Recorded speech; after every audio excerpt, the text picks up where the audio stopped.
Doctors की बात लें, वैज्ञानिक की बात लें, तो वैज्ञानिक भी इस बात को सिद्ध करते हैं कि कोई आत्म ऊर्जा ऐसी है जो हृदय में स्थान है, जिसको हम आत्म शब्द से संबोधित करते हैं, सोल शब्द से संबोधित करते हैं। यदि बॉडी से निकलता तो कहते हैं अरे वह आत्मा निकल गई। तो कोई माथे में, पीठ में नहीं देखता, फाइनल कहाँ देखता है? पल्स यहाँ या हृदय में देखता है, इसके अलावा कहीं नहीं देखते। उसी के साथ जुड़ा हुआ सहायक होता है प्राण, उसी के साथ जुड़ा हुआ होता है मन, मन की तरंगे, प्राण चेतना की तरंगे। यह अलग अलग विषय है, बड़ा गूढ़ है, समझेंगे जिंदगी का आनंद आएगा। यदि इसे समझ लिए तो आप समझो जीवन जी लिए। तो आत्मा को ऐसे अनुभव किया जा सकता है ध्यान साधना के माध्यम से। गुरु का जीवन में होना बहुत महत्वपूर्ण है, पर गुरु भी ऐसा हो जो पूर्ण है। मैंने पहले इस विषय में बता चुका हूं कि गुरु तीनों लोक में अद्वितीय है। गुरु अपने आप में स्वयं सर्वशक्तिमान है, पर गुरु कोई शब्द से संबोधित होने वाला कोई व्यक्ति विशेष नहीं हो सकता। मैं बार बार इस बात को कहता हूं।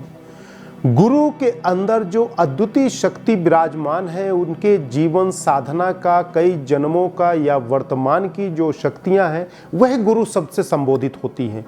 परंतु भक्त श्रद्धालु की ऐसी पट्टी है कि उस ऊर्जा को अनुभव नहीं करते। अब बाहरी दृष्टि को हम देखते हैं, अब बाहरी दृष्टि के सम्मान में हम पूरा जीवन व्यतीत कर देते हैं। बाहरी दृष्टि से हम ज्ञान प्राप्त करने में पूरा जीवन हमारा चला जाता है।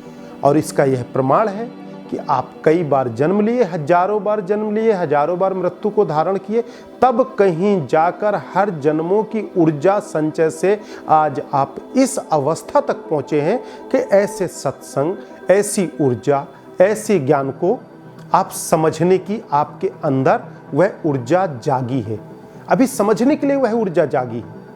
फिर उसमें गोता लगाएंगे, फिर उसमें डुबकी लगाएंगे, फिर उस भवसागर में गंगा के साथ बहते हुए सीधी धारा को नहीं जाएंगे, उल्टी धारा को जाएंगे, तब जाकर गंगा का जहां से उद्गम हुआ है उसमें समाहित होंगे। अर्थात सारे प्रकाश पुंज से घूमते हुए हम एक ब्रह्म चेतना में समाहित होके एक ब्रह्म द्वितो न अस्ति की अवस्था में बैठेंगे।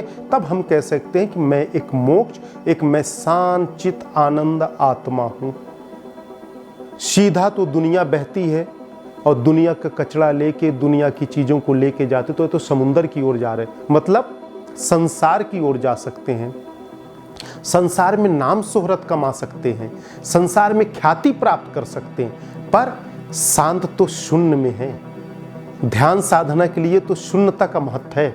आपको उल्टी धारा में चलना पड़ेगा। मतलब दृष्टि से हम जो अभी बाहर देखते हैं तो अंदर आपके शरीर की कोई बैटरी तो नहीं लगी, वह बैटरी कमजोर तो नहीं होती जो हम इन आंखों से लाखों किलोमीटर, अरबों किलोमीटर आसमान तक देखते हैं।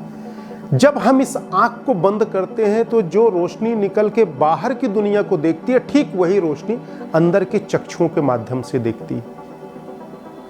रामायण में स्पष्ट लिखा है, एक बार यदि आप रामायण को पढ़ेंगे तो उससे भी जीवन जीने की कला आपको मिल जाएगी, जीवन जीने का प्रेरणा मिल जाएगा।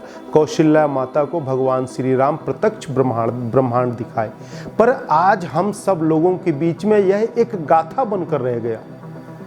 कभी किसी के अंदर यह विचार ही नहीं आता कि जब वह ब्रह्मांड कहते हैं कि जब हमारे आदर्श पूर्ण ब्रह्म मृत्यु लोक में आकर जीवन लीला किसके लिए किया उन्होंने?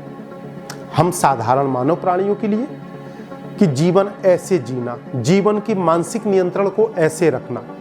जीवन में कितनी भी बड़ी मुसीबत आए, जिसका परिवार विहीन हो जाए, उससे बड़ा मानसिक स्थिति खराब किसी की नहीं हो सकती है। उस अवस्था में भी मानसिक स्थिति को नियंत्रण रखना एक बहुत बड़ा साधना है। उस अवस्था में भी उन्होंने, जब हम सारा जीवन लीला हमें प्रेरणा देता है तो उनकी आंतरिक ऊर्जा, आंतरिक काया की प्रेरणा हमें क्यों नहीं मिलती? जब वह अपने गुरु से समुद्र के किनारे ज्ञान ले रहे थे तो कुंडलिनी जागरण का पूरा ज्ञान उन्होंने दिया और उन्होंने ज्ञान ग्रहण किया। क्या जरूरत थी श्री राम को ज्ञान ग्रहण करने की? हम सब लोगों को प्रेरणा देने को। ठीक उसी प्रकार कौशल्या माता को उन्होंने समस्त ब्रह्मांड अपने मुख के अंदर दिखाया। तो यह बात स्पष्ट है कि आप लोग भी समस्त ब्रह्मांड अपने काया के अंदर महसूस कर सकते हैं, अनुभव कर सकते हैं और उस ब्रह्मांड के रहस्य को जान सकते हैं। यह कोई अनसुलझा रहस्य नहीं है, यह रहस्य आप लोगों के पास है। आप इस रहस्य को समझें, जानें और इस प्रकृति अनमोल उनके लाल बनकर इस प्रकृति का कार्य करें और दुनिया के इकलौते एक इंसान बने जो ईश्वर के सानिध्य सबसे प्रथम व्यक्ति आप साधक हों। आत्मा को इस तरह से समझा जा सकता है। आत्मा के शब्द तो ऐसे हैं कि जीवन लीला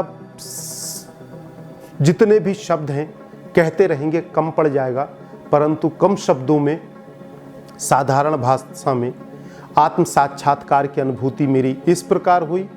मैं चाहता हूँ कि जब मानव प्राणी देहधारी काया में मेरी आयु छोटी उम्र 16 वर्ष में मुझे प्राप्त हो सकता है और आप हजारों वर्ष से साधना कर रहे हैं, इसलिए आज आप और हमारा यह संयोग ईश्वर ने बनाया, मेरे हाथ का कुछ भी नहीं है।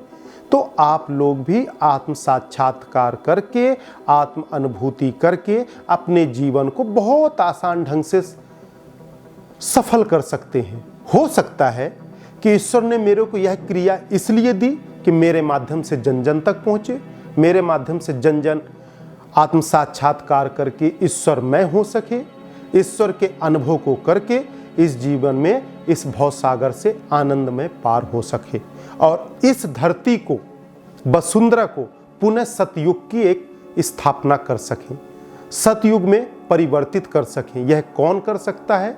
ईश्वर आप और हम सब लोगों के आंतरिक ऊर्जा में जो शक्तियां विराजमान हैं, इस ऊर्जा के माध्यम से ही कर सकते हैं। बाहर भटकने की जरूरत नहीं है। आत्म साक्षात्कार बहुत ही आसान है, आत्मा को समझने की बहुत आसान विधि है। इसको आप लोग योग साधना कोर्स के माध्यम से भी समझ सकते हैं।